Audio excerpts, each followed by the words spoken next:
So I'm filming this video a little bit in advance, but this video will actually be going out the night before my 22nd birthday, which is actually a crazy thought to think that I will be turning 22. But I did film a video like this last year when I reflected on turning 21 and my acting journey and my life journey. So I thought I'd do the same thing because I think it's valuable to reflect and look back on it. And I actually watched that video and I really took advantage of the fact that it was around my birthday and it was a birthday themed video in trying to get people to subscribe. So I thought I might as well do the same thing here and say please do subscribe for my birthday. I would really appreciate it because I do genuinely work really hard on these videos and on this content, and it just really does help to have more numbers behind this.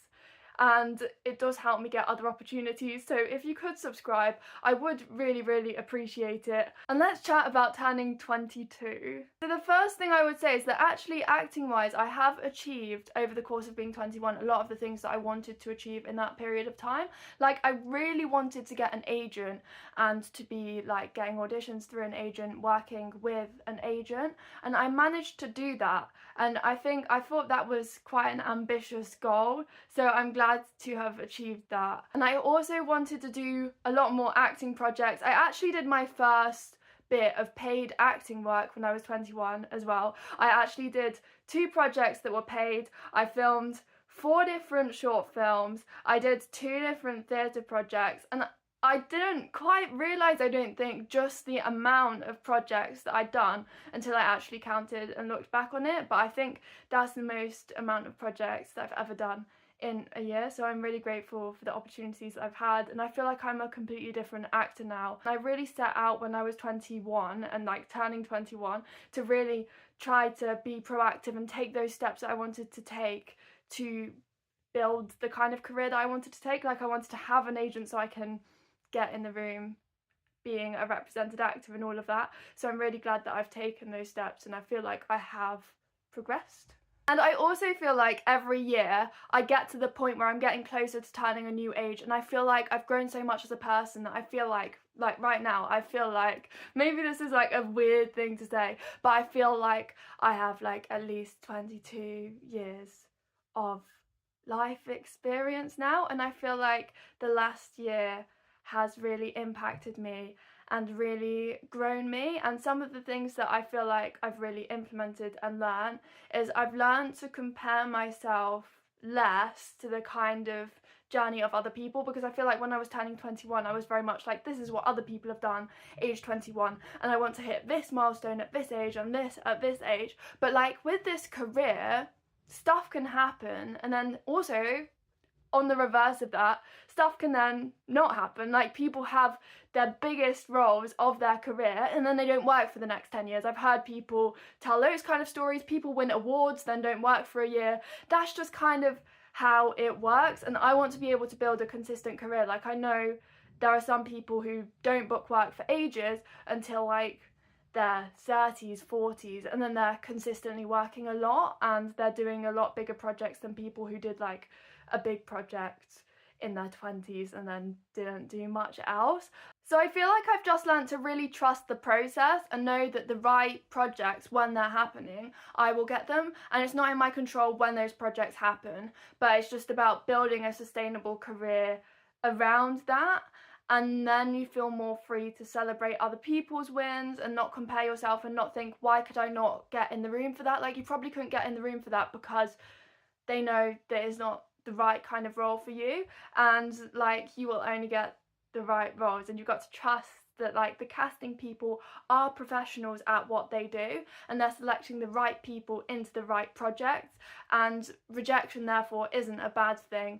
It's an important element of making sure that you end up doing the right work for you, which I think is nice, and then you feel a lot more at peace with whatever anyone else is doing. Like that's just nice for them and good for them, and you do not need to be achieving the same things at the same time because that's actually like impossible. You can't achieve the same things at exactly the same times as everyone else. And what's so nice about your journey and being like true to yourself as a creative and as an actor and true to the kind of performing that you do is that you will get to work on your own path and do projects that are right for you and fitted to you, and your path will be incredible for you in a way that following someone else's path and doing their path wouldn't be right at all and wouldn't be a nice experience. So I feel like I've just really become a lot more comfortable with that. And one aspect that has been more difficult this year is finding that kind of second career and non-acting work, purely because some of the work that I was doing before has come to an end or contracts have ended. So it's been like, I do have some work and like 0-hour contracts and stuff, but it's not the most reliable and consistent. So I've been trying to find the right balance within that. So I've been applying to so many different jobs, but I just do think that it is difficult because I keep making it to like the final 10, the final 5, the final 2, and you're paying to go to all of these different interviews, and also I'm paying to go to auditions, and I keep getting to the final stages, but nothing has quite been the right fit yet. And I do have some work, but I don't have as much of that kind of stable non-acting second career yet compared to what I want. So I mean, if anyone wants to offer me a job or speak to me about work, please do. But like, it just is difficult, and it's difficult to build everything and have everything in balance. It's difficult to have your career all figured out completely as you're turning 22. So I'm trying not to be too harsh on myself, but it is just a bit difficult when you keep getting to the final stages. But I'm just trusting the process and hoping that the right thing will work out eventually. So I just thought I'd be honest about this aspect and area of life. But looking to the future, what am I looking at doing, wanting to do? I want to get into a lot more facilitating and facilitation work, and I did a facilitation course with the National Youth Theatre last year, and I'm going to do a course with them as well this year, which I'm looking forward to.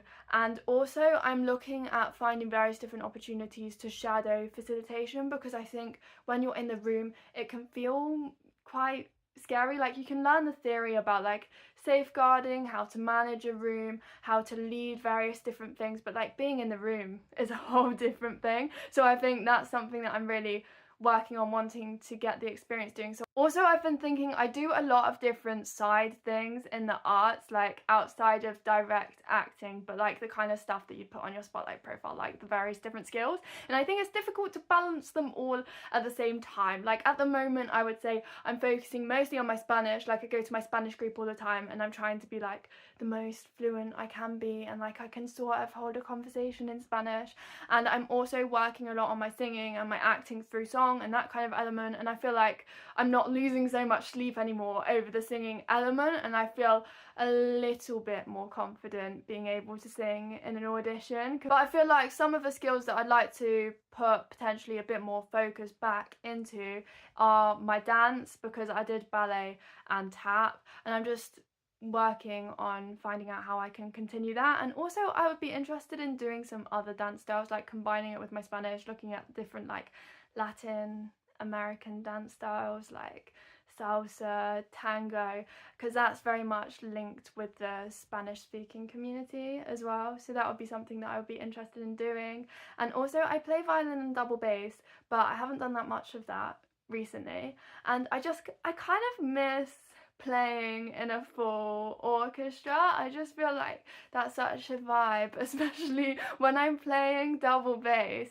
That's like not having the tune, but you feel like you're playing the tune and the full orchestra because they're all playing it around you. So it's like kind of like a fun instrument to play in an orchestra. And I'm getting nostalgic for my orchestra days. Like I played in 7 different orchestras over the course of growing up. I just sort of moved between different orchestras, and it's something that I would like to do again. I love playing the Polar Express, and I just want to be able to do that again. I'm sort of getting a bit more into writing, because I just think that's an opportunity to be able to write the kind of roles that you want to play. So I have an idea of a short film that I might want to write, but I'm not a writer. So that's something that I'm also thinking about, I guess. Also, my acting sort of started in my youth theatre, doing classical texts and doing Shakespeare and doing like the classical Greek plays, I think they are as well. Like I was doing that kind of classical text, like in verse kind of performing. And there was a phase of life when that was the kind of acting I was most comfortable with. Like if it was contemporary, I would be less used to that. And I just miss my Shakespeare days. Like I was so into Shakespeare, and I do like Shakespeare, but I feel like the Shakespeare people kind of scare me a bit sometimes, because there's so much to know about Shakespeare that if like the Shakespeare people are talking about Shakespeare things that you don't know about, it starts to sort of alienate me a bit, which I know it shouldn't, because like Shakespeare's for everyone and not everyone will know everything about Shakespeare straight away. But I would like to train more in Shakespeare, do more acting training, feel like I'm really growing my skills. But that's the end of my little chat, I guess. Thank you so much to everyone for watching. I do genuinely really appreciate all of the support and the community I have on here, and the fact that so many people tune in to watch this, so many people have subscribed so far. Like, I'm really grateful to have this community behind me, especially as otherwise, like acting, you're very much just auditioning by yourself most of the time, so it's nice to have such a wide network of people, and I'm so grateful to have this platform. So thank you so much to everyone for allowing me to have this platform and for all of the support. Thank you so much for watching. Thank you. Bye.